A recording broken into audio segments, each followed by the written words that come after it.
There should be enough space in the back over there. There's also some more space at the front here.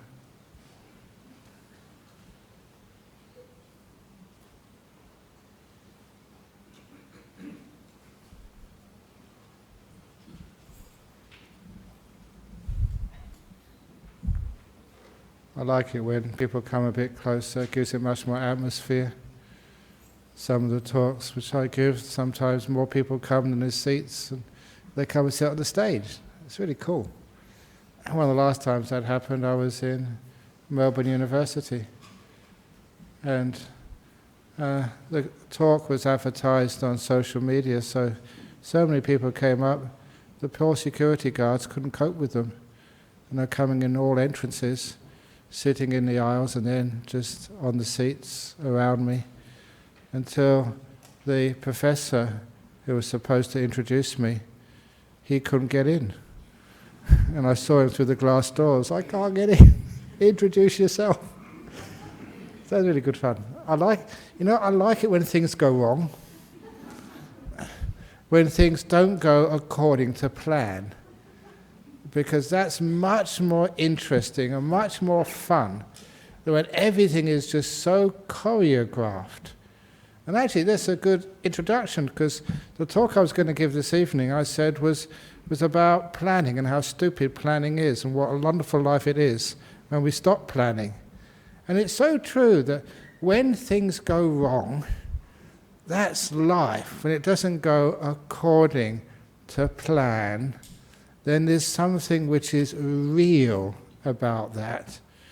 And I've done many, many things which don't go according to plan. There was a funeral this afternoon, and many of the family are here this evening, but that funeral went really smoothly. But I've done so many funerals, I've been here for 34 years now, which went wrong. And they are my favorite funerals. Honestly, there's, many actually, there was one monk I know in Sydney. He used to be a funeral director before. And it seems to be like a nice job for sort of people in our sort of trade. We're not scared of anything. But anyway, he was telling me that as a funeral director in Sydney, some of the stories which he got up to, he said that, yeah, it does happen that sometimes, everyone makes mistakes. They take the wrong body to the wrong cemetery. I know you're supposed to be at Caracat, no, I thought it was supposed to be at Fremantle. And of course, things happen that way. And he said that once he was, this was in Sydney, he was called, they have to collect the bodies as well. I hope you don't mind anecdotes. They had to collect the bodies, and it's one of these old apartment buildings, like not the modern ones, where there was an elevator, but it was a really small elevator. And the stairs, there's no way you can get sort of like the little, it was not a coffin yet, the little trolley. They put the dead person on, so strap him in there, and just, to try and can't take him down the stairs. But even in the elevator was too small. And he was on the top story. So what to do?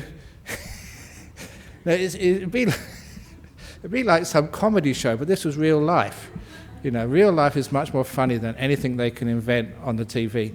So what they did, they decided, well, the only thing to do is actually just carry him down ourselves. So they forgot about the trolley.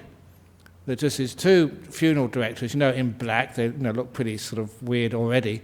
And with the dead person in between, just holding on to him, standing. And of course, it's one of these old apartment blocks where everybody knew one another. So they knew this guy has died. So top story, I don't know, about 6 stories or something, down to the ground floor where the hearse was waiting. They were praying, please, nobody press the button halfway down. But of course, there is some law which is even the most powerful law in the whole universe, which you can rely upon. It's called Murphy's Law. If something can go wrong, it does go wrong. So the elevator stopped on the 3rd floor, halfway down. They couldn't do anything about it. And when the doors opened, there was this little old lady who had also lived in the apartment block for a long time. And you can imagine what she saw. this guy, who she knew was dead, standing between these two guys in black. And my friend, the funeral director, he said, "We don't know how this happened, but we lost control of him," and he started falling towards the old woman. And the old woman fainted. She just dropped down. What should we do next? So they thought the only thing we can do, they grabbed on the guy again and pressed the button, and they just hoped they didn't have another customer. They ran up the stairs afterwards, and she was okay. She was a bit shocked. But when it can happen, it does happen. All the time, they said, when they had too many bodies to collect, and they just happened to be a bit too fat, so they put the bodies in the back of the hearse, and of course the back of the hearse was so heavy, the front lifted up, and they couldn't drive the thing. All sorts of interesting stuff which happens when things go wrong. But it causes, number one, humour, and it causes things to be quite real. Because in life, things do not go according to plan. Not in my life anyway. I don't know about your life. I had all these plans when I was growing up to be rich. Now look at me, I haven't got any money at all. No superannuation, no insurance. Just relying on the goodwill of my supporters, which is actually quite huge. I'm quite okay.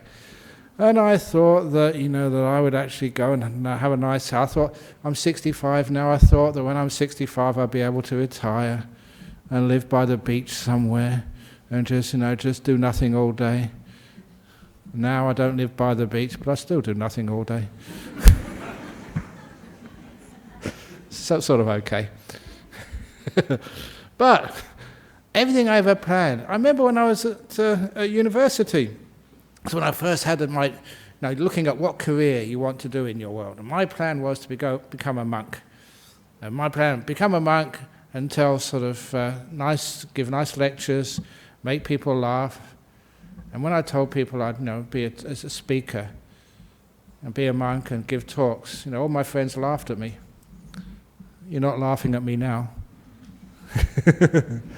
But anyway, all those plans which I had as a young man never actually eventuated. Much better things happened. And it taught me a very important thing in life, is that all the plans which you have, number one, they never work out, and number two, they stop life actually happening and making life interesting and fun and real. Life is a series of unexpected events. And if you have plans, you say, yes, it went wrong. If you don't have plans, it just went interesting. It went on a journey which you never expected, which was far better than the plan which you actually had, as long as you're willing to let go of the plans. Plans limit you. Another example, for those of you who go to see the monastery where I live, Bodhinyana Monastery in Serpentine, it's 33 or 34 years now almost that it's been there. And did we have a big plan of what we were going to do? Absolutely no. We built, the first building we built, we're very practical monks. You think maybe a hut where we can live? No. Maybe just a hall to meditate? No. Maybe the place where a kitchen so we can actually cook things? No. The first building we built at that monastery were toilets. We were very practical. The most important room in your house, the place where you probably spend more time than anywhere else, the loo, the toilet. We don't call it toilets in Buddhist temples, we call it letting go rooms. And it's very, very important because as I started talking to Reno Kaliko today, the way you go to the toilet is also the way you meditate. If you sit on that toilet and you put forth effort, you strive, you struggle, you will get hemorrhoids. You sit down there, and what do? You relax, you're mindful, and you learn how just to let things be, relax. Don't anticipate, don't worry how much time it's going to take. just learn to relax, and everything just flows normally. But if you're a control freak, you get piles. That's why monks, or good monks, meditators, don't get piles.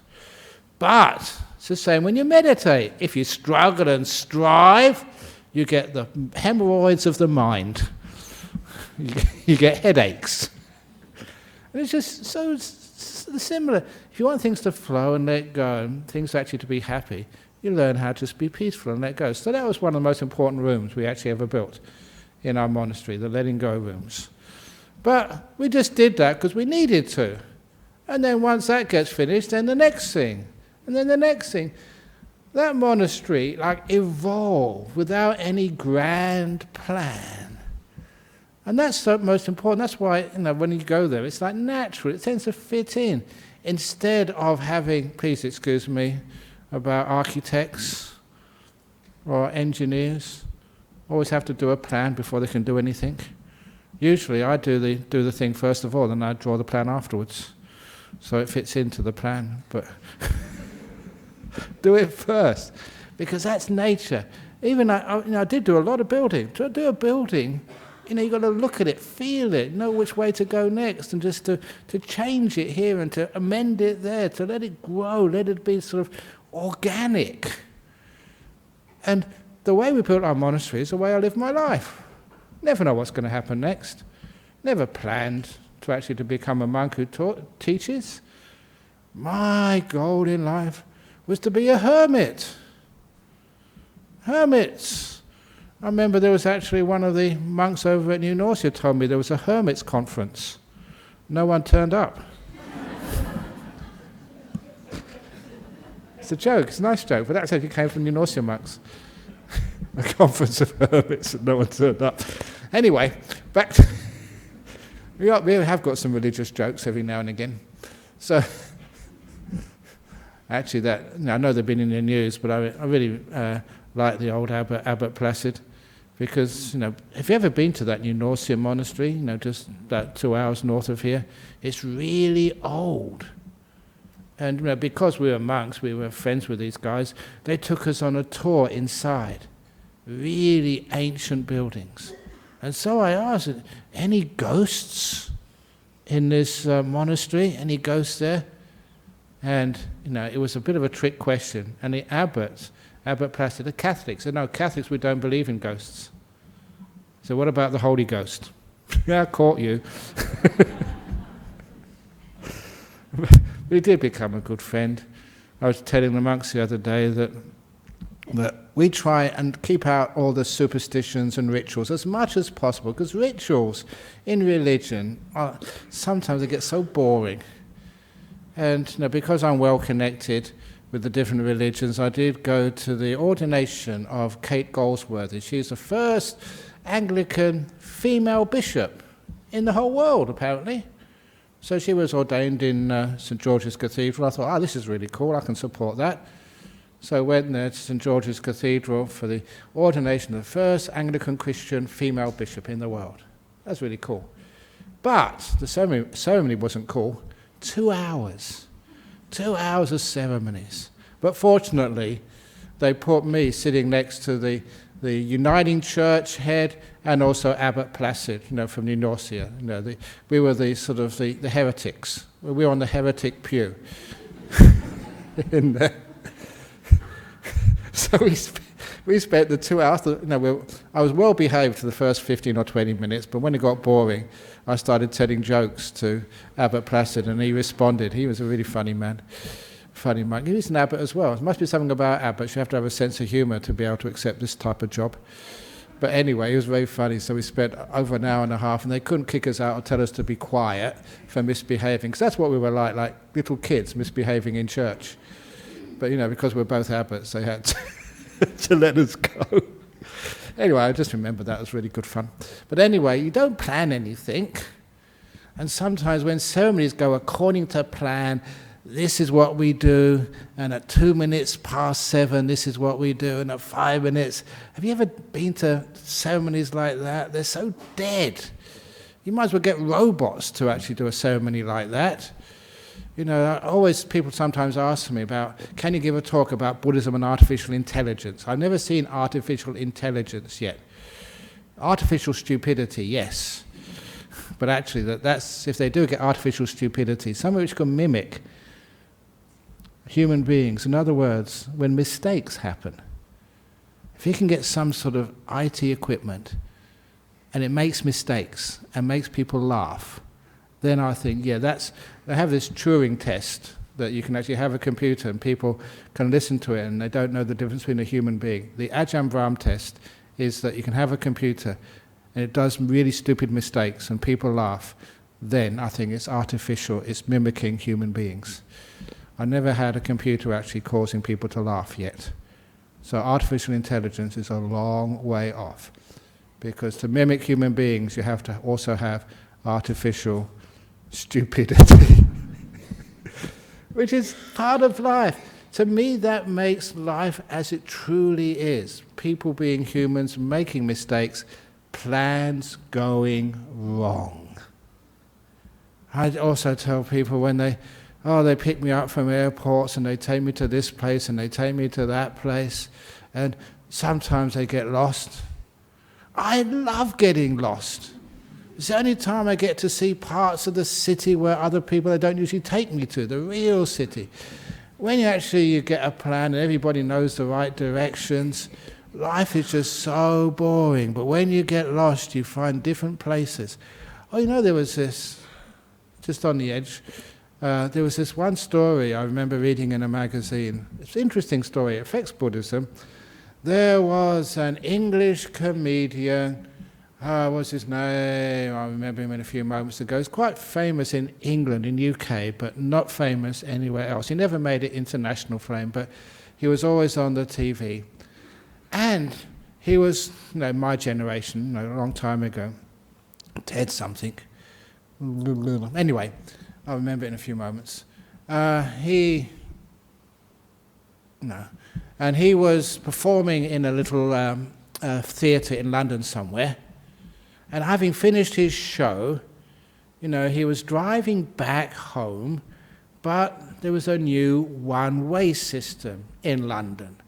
And because he wasn't used to the new one-way system, what happens here? They close a road off here and you get totally lost. He got lost in London, where he grew up. And he was wandering around trying to find his way home, going through parts of London he'd never been to before. And so he turned a corner, he thought this looked familiar, and that's when he got the goosebumps on the back of his neck. He did remember that street, but not from this life. He got a past life memory. And that, turning down this street, all these flashes of memory came back to him. Now remember, in London, you're not allowed to change the facade of the houses. The streets look just the same. Inside you can change as much as you like, but the outside looks exactly the same 50 years ago, 100 years ago. And so he remembered everything, and even to the point what his name was, and he was an entertainer before. He was a music hall star. This was about 100 years ago. And for those of you who know London, if anyone famous lived in any of those houses, they have these blue plaques. This is where Sir Winston Churchill lived. They have these plaques on the outside, so we know who lived where. And he had his plaque on there, who he was before, this music hall star of 100 years ago. And he just knocked on the house, and they answered, and they recognized him straight away. He's a TV personality. He said, "What are you doing here?" He said, "I used to live here before." "You couldn't, we lived in here 30, 40 years. "No, a long time ago, that was me, this music hall star." And they let him in the house, and he showed them all the renovations they'd done. He knew all the way through the house, because that's where he lived before. And it was amazing to see. He wrote the article, and I remember reading the article.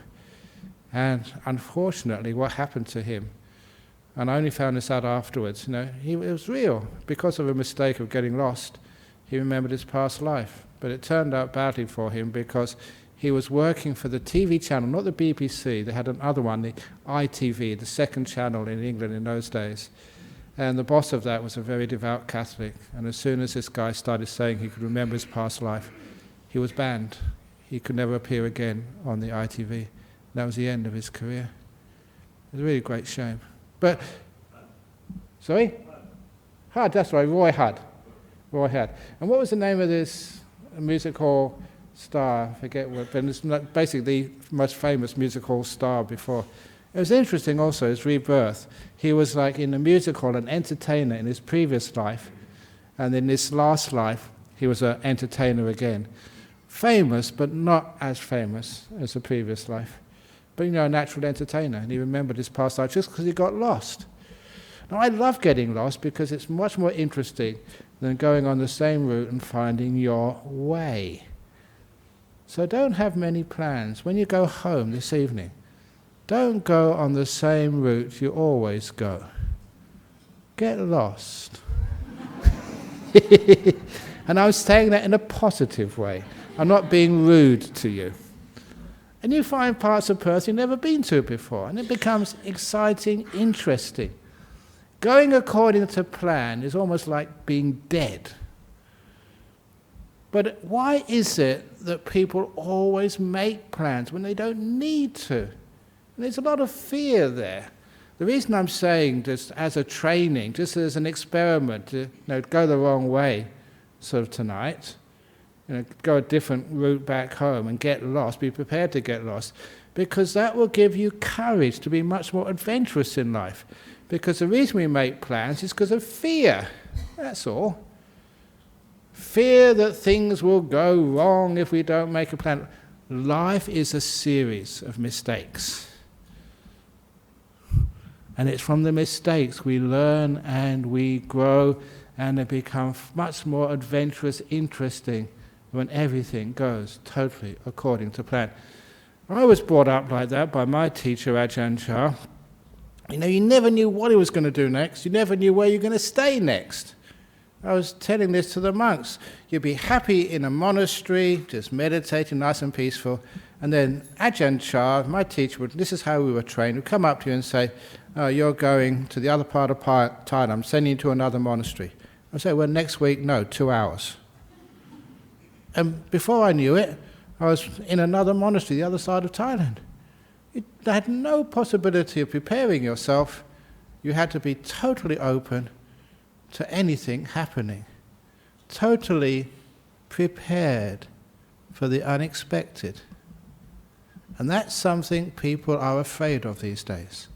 The unexpected, we're not prepared, we're not resilient. When something doesn't go according to plan, we just collapse into confusion. And that is not the way to live a life. When people actually say that somebody dies, what do you say? How did that happen?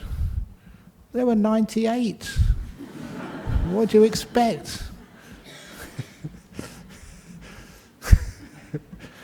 But still we say, how many people went, so the 98-year-old grandmother, you find out that she's fallen over and she's dead, you say, "Oh yeah, I expected that." Of course you can expect to die at any time, so be resilient. When people do accept that, life becomes much more alive. It's not negative, it actually brings you to the importance of being in the present moment, learning how to live. And what was that great? I love philosophy. I studied philosophy. I'm an expert on philosophy, but not the type of philosophy they teach at university. This philosopher was a very famous English philosopher called John Lennon. I listened to his philosophy on the music. He's saying that life is what happens when you're busy planning something else. And that's a brilliant saying. And it's so apt. You're planning. And look, sometimes I really worry about people. Just, can't you actually live a life and have some more fun and happiness in life?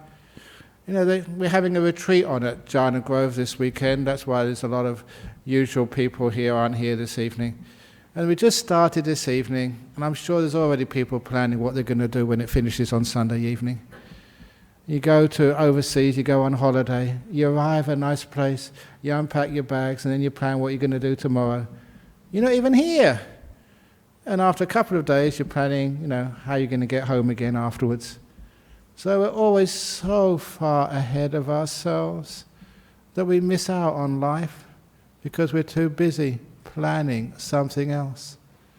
Even something I point out, which is so common, when you eat. I usually point this out on meditation retreats, not here. I don't know, many of you may have some supper after you go home from here. You go out and get something to bite to eat somewhere. If you're not, tomorrow, your breakfast, your lunch. Notice how you eat. How you eat. You've usually got a morsel of food in your mouth, chewing it. And you've got, if you eat with a spoon, say, Chinese style, or with chopsticks, you've got another morsel of food in the chopsticks, next in line. And you've got another one piled up on your plate, which is third, and you're looking at what you're going to have afterwards. You're usually at least 2 or 3 morsels of food ahead of yourself. Check it out next time you eat. Why can't we just be aware of the food we're eating right now, which is in our mouth, and forget about what we're going to eat next? If you're not paying attention to what you're eating now, you're not enjoying it. And also, you're not digesting it properly. It's one of the reasons for indigestion. Because to digest food, you've got to enjoy it. For the saliva to come out of your mouth, it's got to be tasty. And if you're not paying attention to what you're eating right now, the saliva doesn't come out, which means you don't digest it. That's one of my big problems. My digestion is so good, I don't eat very much, but I get so much out of it, which is why I put on weight. Because I don't eat much. But, my digestion is so good. Every little ounce of carbohydrates gets digested and it comes in here. For you guys, most of it comes out the other end. Lucky things. But anyway, if you're going to have a good digestion, enjoy your food, one morsel of food at a time. And enjoy it, chew it, get all the taste out of it. Then swallow it, and then decide what you're going to eat next. Doesn't that make sense? But it just shows the nature of human beings. We're always ahead of ourselves, planning what we're going to do next, instead of enjoying what we're doing now. This is a long weekend, apparently, over here in Perth.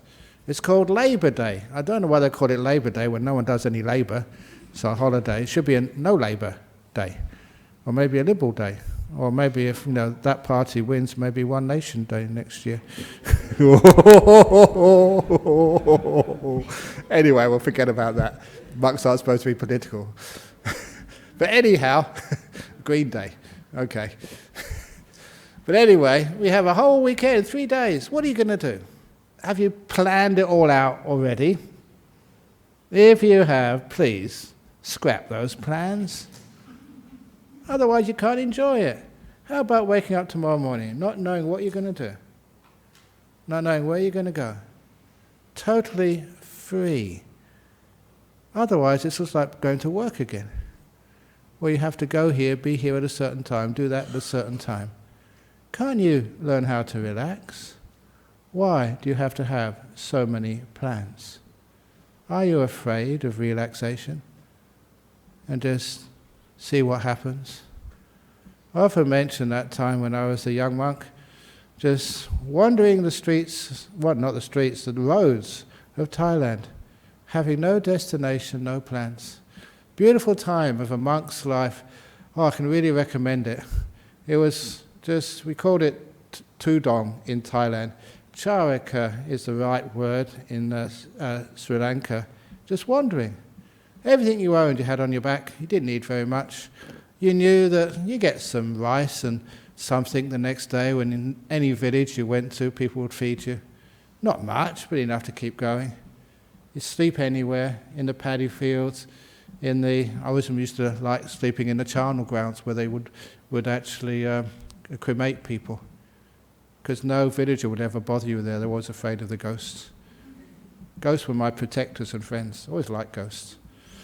So anyway, actually I'll just tell the ghost story.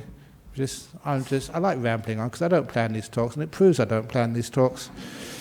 That today we're at Karakata Cemetery, and I was telling this monk today as we were walking back from the funeral, from the ceremony, we went past the offices at Karakata Cemetery, and they are really haunted, those offices. Many people have told me this, but this was one of the people who came here. She was a Burmese girl. She was into IT, and she got the contract to upgrade the IT system for the Perth Cemeteries Board, and that was their head office in Karakata. And being Burmese and being terrified of ghosts because of all the stories she'd heard growing up, that she was a bit hesitant to accept the contract because she'd have to work in the offices at Karakata Cemetery. That's the main cemetery here in Perth, for those of you listening overseas. She was really hesitant, but she decided it was just too much money for her to refuse. But she decided she'd always go there late, so she was never the first person in the office. And she'd always go home early, so she was never the last person in the office. She didn't want to be in that spooky office by herself. But of course, her plans went wrong. She told me she was so close to finishing the contract. It was a Friday afternoon, only maybe an hour, and she would be totally finished when the last person left the office for the weekend. She had the choice. Should she chance her luck and stay, or go home early and have to come again on Monday? What would you do? She decided to chance her luck. Bad decision. So she stayed there alone when everybody else had left on a Friday afternoon. And she finished her report. Nothing had gone wrong. All she needed to do now was to print out that report, 50 or 60 pages. So she pressed the print button on the computer. And as you do, she walked over to the printer to check the printing was coming out right. All the pages coming out perfectly. Until, in the middle of the printing, a page came out which was not on her report. Right in the middle of her report came this, this image of a gravestone with somebody's name on it. That wasn't in her report. Where that came, how can that happen? On a computer program. And it came out, and that was it. She headed for the door, got in her car, and didn't stop. She went through red lights, she told me, until she got over the bridge to South Perth, because she believed, and I remember reading this in Robert Burns's poems, she believed that ghosts can't cross running water. I don't know. I know ghosts these days, they can get boats. But anyway, there it was. And then once she got to the other side, she'd escaped the ghost. And of course, she had to go back on Monday morning because hadn't finished the report. And when she went back there, late, making sure everyone else was back there, she said, the people said, "Why did you leave the place unlocked all weekend?" And a mess. And when she told what had happened, she went to the printer, and there it was, showed them the page. And said, yeah, that always happens here. That's normal in the office at Karakata Cemetery. So if anyone wants to get a really cool job, volunteer for the office at Karakata. It's only a little piece of paper with a picture of nothing really scary, but it happens. So anyway, that's what happens when you plan. Plans go wrong. So live in the present moment. It's much more fun. If that never happened, I wouldn't have one of the stories to entertain you on a Friday night. Thank you so much, Liz. Anyway, so why are we afraid of when things go wrong? we've got it into our heads somewhere that we can't make mistakes. That mistakes aren't supposed to happen. In fact, mistakes are almost like evil. And to me, when things go wrong, that is like life, real life. That's the interesting, that's the juicy part of life when things go wrong. That's where I learn the most, get the most interesting stories when things don't go according to plan. So, for a monk, you embrace the uncertainties of the future. You love the uncertainties of the future. It makes life so much interesting when you don't know what's going to happen tomorrow. When I was on that sort of wandering around, I didn't know which way I was going to go. You get to a crossroads and then you decide. Much more fun, much more interesting. So your life is not planned out. It's work in action. The same as like people who try and predict and plan their life according to the horoscope. Do you believe in horoscopes?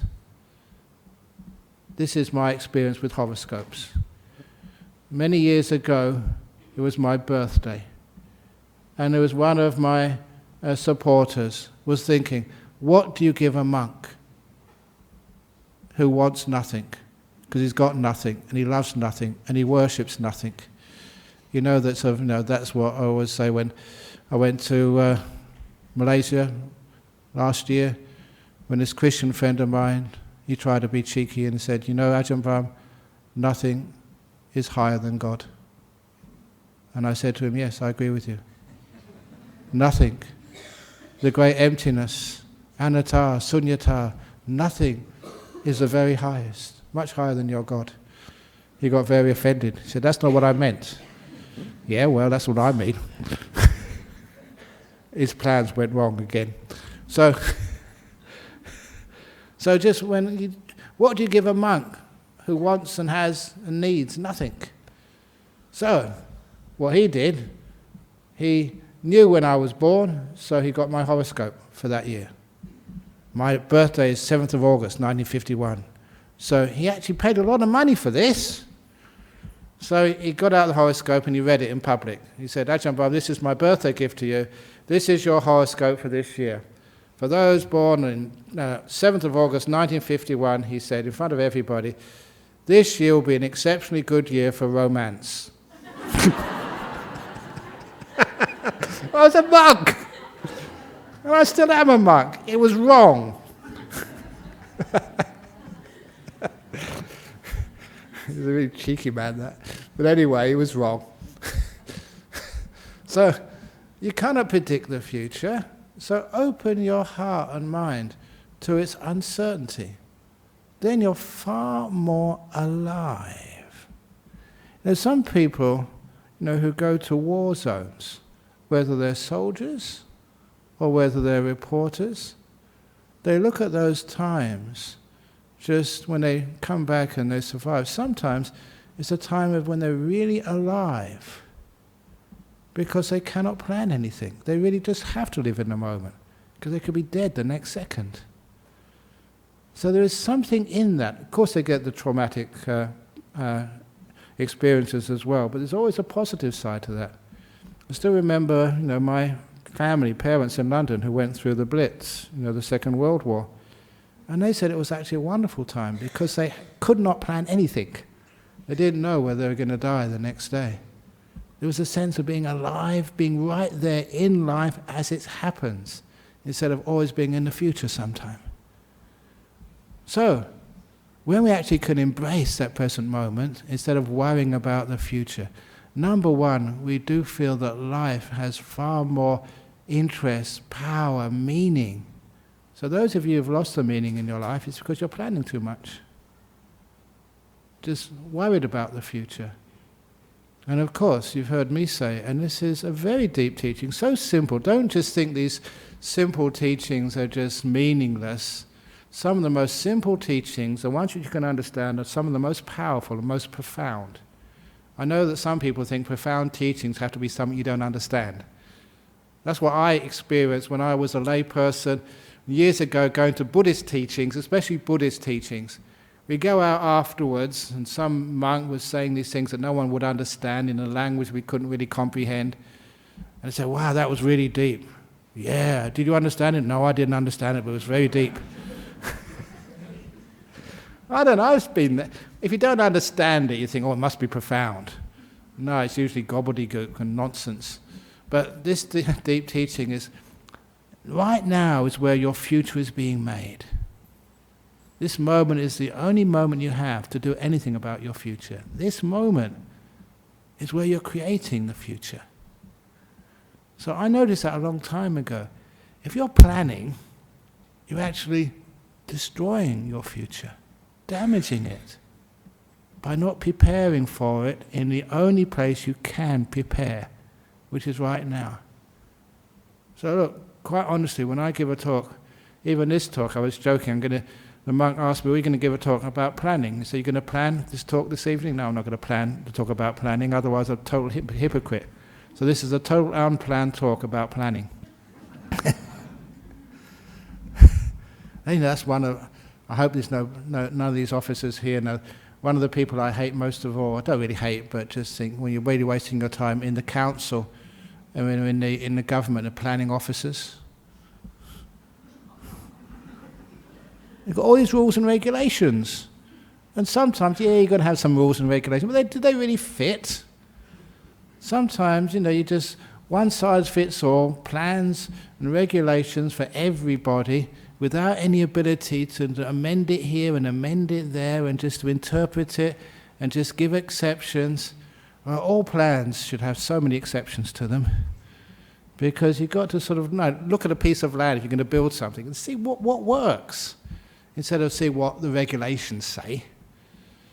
And so that's the way we like building our monastery. Just the plans, just you've got to put them in there, but just don't really give them too much importance. I'm going to get into trouble for that with our local councils. But it's actually what really works. So the best way to prepare for the future is actually right now, learning how to be peaceful. How's the best way you can prepare for going back to work on Tuesday? For those of you on the long weekend. I don't get long weekends. I just have to work all. I know the government over here is talking about stopping penalty rates. It'd be great if I had penalty rates to begin with, so they could be stopped. They give me the same amount of food whether I work on weekends or not. Anyhow, the best way to prepare for Tuesday is learning how to live today properly. Enjoy it. Be with your friends. Don't worry about the future. If you worry about the future, you're destroying the present, and you're also destroying the future as well. By that worry makes you tense, depressed, anxious, all these problems of modern life. OCD, depression, anxiety, and goes the next thing to cancers and heart disease and stuff like that. Why? Because you worry too much, spending too much time planning the future, instead of just letting the future evolve. Putting your attention right now, having beautiful, relaxing, peaceful, fun time right now is the best thing you can possibly do for the future. I learned that when I was even a student. I had big exams. What's the best way to prepare for an exam? If it's coming up the next day, this evening, relax. Have a good dinner, maybe watch a movie, if that's what you like. Have a nice early night's sleep, relax, get up in the morning. For goodness sake, don't sort of swat the night before. About 2 years ago, 3 years ago, that's what I said when I was invited to Carmel School. There's a Jewish school here in Perth. I'm well connected to all this. Just because I'm a Buddhist doesn't mean I only hang out with Buddhists. I hang out with anybody. And not that I'm desperate, but I just like to... I just like to make contacts. So anyway... I was invited to Jewish school, to the year 12s, that's just, pre-university, and that's what I taught them. And, I got this letter, do I still have it? And probably not, I throw these things away, I don't keep anything. From the principal of Carmel School. Thank you so much, Ajahn Brahm, because that year, they got the top school in the whole West Australia. And the principal said, probably because of you. Because I taught the year 12s how to do exams. Night before, don't worry, don't plan, relax. You've got to prepare for the future by living in the present. And it's the same with Buddhists. They often ask me this, how can you die well? Live well. This is actually how you prepare for dying, by living, by being in this moment. In this moment, right now, you can't plan to say to the person you love, tomorrow I'm going to really tell her, and I really love her, I care for her. Oh, for goodness sake, don't get caught in that. Today is the only time you can tell someone how much you care for them. Because I was reminded of that today at the funeral. I mentioned the story of my father. At his funeral, that's something I regretted at the time. I was only 16. I never really learned the importance of the present moment to tell my father how much I cared and loved him and respected him. Because that wasn't a thing which you did as a 16-year-old in London in those days. And you regretted that. So that really taught me something, that if you want to say something, say it now. That's nice things, not rotten things, okay? If you didn't like this talk, say it tomorrow. But if it's something kind and lovely, wonderful, do it right now. Don't plan it. Just say it. You know what happens when you plan it? Or you're going to tell somebody off, you plan it, this is what I'm going to say, I'm going to say this and say that. How many times does that go wrong? Because it doesn't work according to your plans. Life never works according to plans. So for me, the plans, you got to do them, but I try not to stick to them as much as I possibly can. That's how I was taught. Ajahn Chah was always just totally unpredictable, never knew what he was going to do next. That's why he was a wonderful person to live with, when it's totally unpredictable. Because he was teaching me what life was like. You never know what's going to turn up next. And so be prepared for it. To be open enough to the future that you're not scared of it. Noticing whatever happens, you can deal with. Whatever happens. There's always something you can do. If it goes wrong, great, that's learning. That is, that's dog poo. Dog poo for your mango tree when it goes wrong. When everything goes right, beautiful, wonderful time to live. So you can enjoy your time. But if you are attached to your plans, also as well as doing funerals, I do marriages as well. And I tell people, please, for goodness sake, don't plan your future together. Do you do that? If you do, all your plans will go wrong. All your dreams will become nightmares when you plan. You've got to evolve, you've got to grow together. Does a tree plan, when it shoots forth, how many flowers it's going to, how many branches and where its branches are going to go and how much fruit it's going to give and what birds can nest in it and what birds can't? It's not natural. Things just evolve. They respond to what occurs every moment. That's what I do with my meditation. That's what I do in my life. That way that life becomes this beautiful adventure, never knowing what's going to happen next. And again, when things go wrong, you laugh at it. I was also telling them about one of the other great funerals I went to was a burial. When it was a Chinese burial, and the family, they were just so respectful of their father. They got the most expensive coffin they could possibly get, with the most adornments on the outside. And in fact, it was so big and so much stuff was on the outside, handles and knobs and goodness knows what else, that when they lowered it into the grave, it got stuck halfway. It got jammed. And I remember the funeral directors, they were trying to pull it out. They couldn't pull it out. They couldn't lower it. It was halfway down. It wouldn't move. And so I was doing the chanting, Buddhist chanting, which we do at these things, to actually, and usually I just 5 minutes and it's finished. But I had to keep on chanting and chanting and chanting and chanting. It was about half an hour until they managed to dislodge the damn thing. Get it down. I remember, that was a really great funeral, that one. So I love funerals because they're very interesting, and sometimes when things go wrong. The old joke, but this actually happened once. This was at Guildford Cemetery, about the I'll tell you the joke first of all, and it's a really bad pun, about the funeral director who couldn't find the gravesite. He lost the plot. That actually happened once. In Guildford Cemetery, we're wandering around there, and the poor old funeral director, which way do we go now? Because I was at the front. The mourners at the back couldn't hear what we were doing, because they would get very upset and ask for their money back or something. But, they were wandering around. And I finally saw, somebody was waving at us a long way, the other side of the cemetery, over here, over there. That's beautiful, that's life. Or what was the other famous, I'm going to finish off in a moment. The other famous one, where was at Steve's funeral, where it was in the open crematorium over in Fremantle. So, and again, they made their own, you can make your own coffin, you don't have to buy one.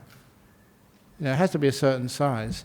So they made their own coffin. The mistake was they made it out of jarrah, very hard wood, and it was the right size, but so thick, it was so heavy, that when they put it on the little conveyor belt, to go inside, you probably, many of you have seen it, even if you don't come from Australia, in England it's the same thing. You put it on the conveyor belt, and then the conveyor starts moving, and the little door, the screen comes out, and it goes behind, and then the screen closes behind it.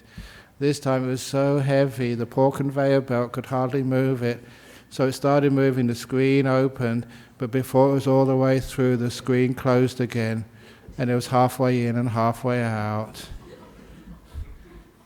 And the poor old funeral director, when it went wrong, not according to plan, he went white, like the person in the coffin, because, things going wrong, that's the last thing. But human beings are human beings. These were people who come here. They knew how to deal with mistakes. So what they did, Jenny, the wife, jumped up on the conveyor belt and tried to push. And everyone said, "Are you really trying to get rid of him that bad?" That's what they said. Somebody else said, "I grew up with this guy, Steve. The first day he had his car, he crashed it. It's typical Steve. The first day in his coffin, he crashes his coffin as well." To me, that was human. That was real. When things go wrong, they didn't go according to plan. And I tell those stories for a purpose. So you can understand when things go wrong, they don't go according to plan. That is much better. That is much more alive, more human, more loving than asking everything to go according to plan. It's real, it's life. So please get real and allow plans to be so rubbery they can go wrong, and you don't get frustrated, you don't get angry, you never get depressed. Too much frustration, too much anger in this world, because we don't let plans go. We stick to them far too much, attached to the future, instead of letting that future evolve. The great unknown, where we'll go, what will happen tomorrow. This is a long weekend. Please enjoy it. Don't plan it to death. Unplan it and see what happens. And I guarantee you will have a wonderful time. But maybe not, because I can't plan anything. Thank you for listening. Very good. Okay. Do we have any questions from overseas? Or from inseas? Here. Any questions from the floor here? Nope. Okay. From overseas. Here we go. Who have we got today? A couple of questions from Serbia. And from Eddie from Serbia, Chelsea from Malaysia. Okay, I wonder where they're talking from. Ecuador. Haven't had one from Ecuador before. How can you achieve anything if you don't have plans? How do we achieve our goals and dreams if we do not stick to a plan? Your real goal and dream to be free, to be happy, to be peaceful. So actually raise the right priorities. Don't aim for a goal to be rich or to be successful. Why are you being rich and successful for? Because you want to be free and happy and peaceful and enjoy yourself. So sometimes it's our goals are the problem. If you understand what the real goal is, peace and happiness and freedom, you can have that right now. So change what you want to achieve in life. How many of you have been following these goals and they promise so much, but when you achieve them, it's not what you really expected from them.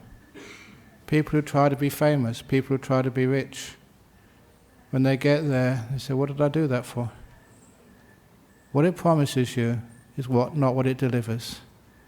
But peace and happiness, joy, love, you can have that without struggle or striving.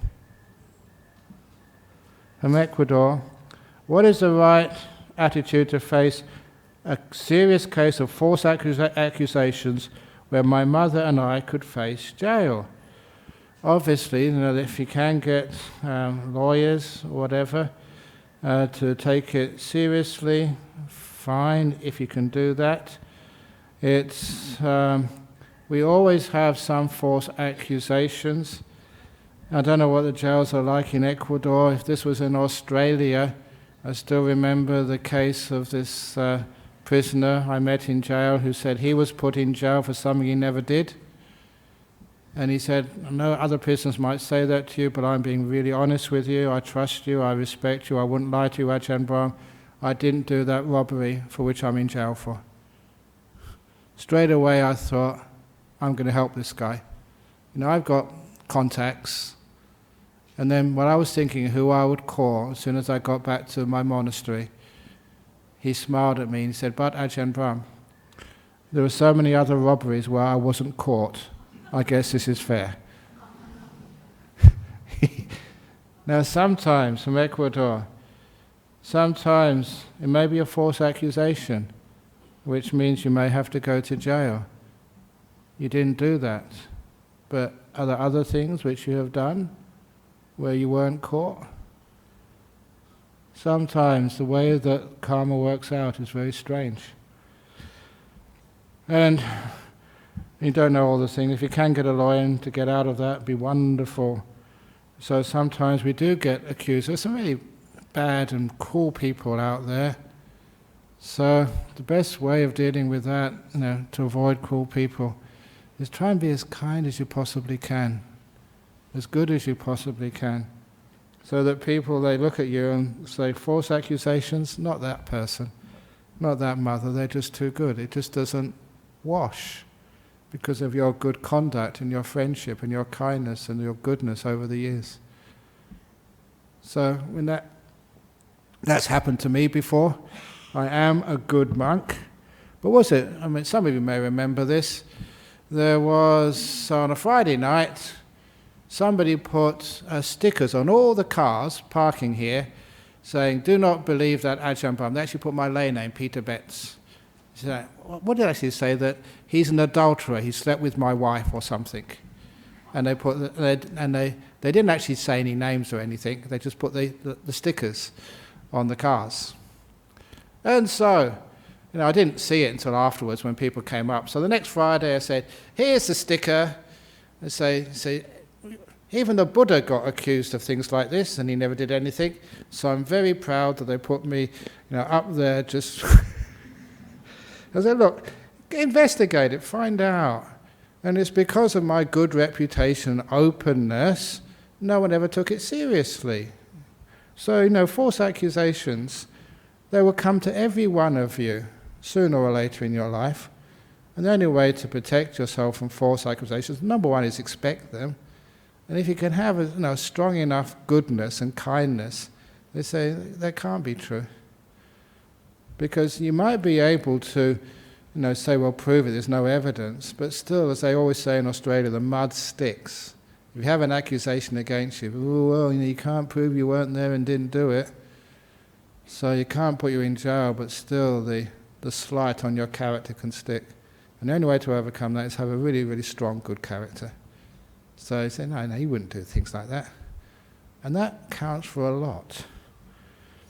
But anyway, false accusations, sometimes we put ourselves in a situation where we can be falsely accused, because we weren't careful enough with our dealings. One of the things you see with the monks over here, we try never to be, because one of the biggest accusations against a monk is like sex, because we're celibate. So we never put ourselves, with just another person alone. We see that with like the child sex abuse. It's part of our rules. We're never just alone with a kid. And we're never alone with a woman. There's always somebody else around, a witness who can actually stick up for us. Because how else, you're in a room, you're just talking to a woman, talking about her problems, and no one knows what goes on in there. So you always try to be with somebody else to actually protect what we call the suspicions of the malicious. So that's actually part of our monastic rules. So that, we can't be sort of accused because there's always a witness there, someone sees what's going on. So anyway, the right attitude to face, obviously, if you can do something about it, please do so. If there's nothing you can do, there must be some karma there from the past. So sometimes, and even going to jail, it's not the end of the world. I don't know what the jails are like in Ecuador. But, I know many people have been to jail and they come out afterwards.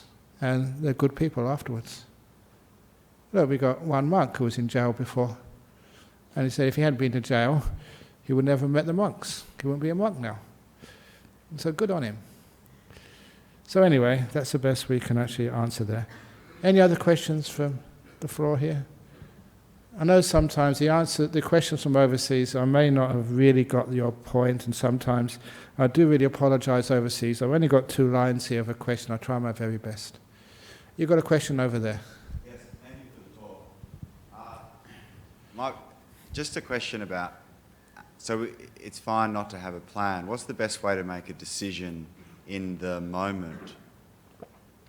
Best way to make a decision in the moment is not to be afraid of the decision. I was going to say this, but I think I said this last week. It doesn't really matter whether you turn left or turn right in life. What really does matter is what you do after you turn left, what you do after you turn right. You make the decision work. But you're not worried about what decision it is. Too many people agonize, should I do this, should I do that? And they get so sort of tired, exhausted, waste so much time. Instead, just make the decision, just do it.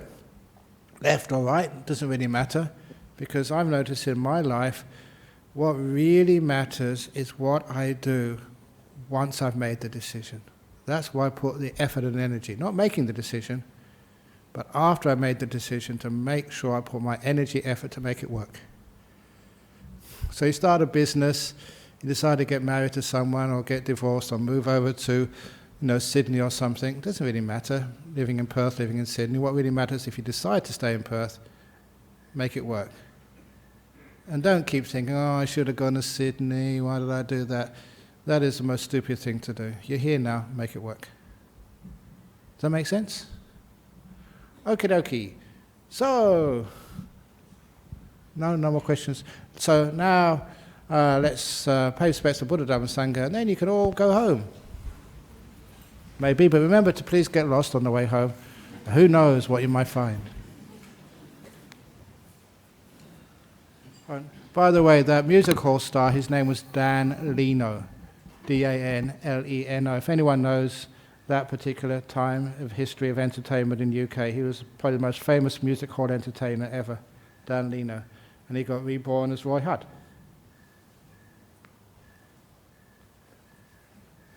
Arahang Samma Sambuddho Bhagava Buddhang Bhagavantang Abhivademi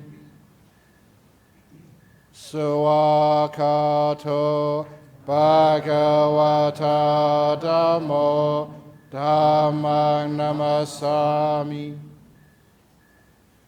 Supatipano Bhagavato Sāvaka Sangho Sanghang Namami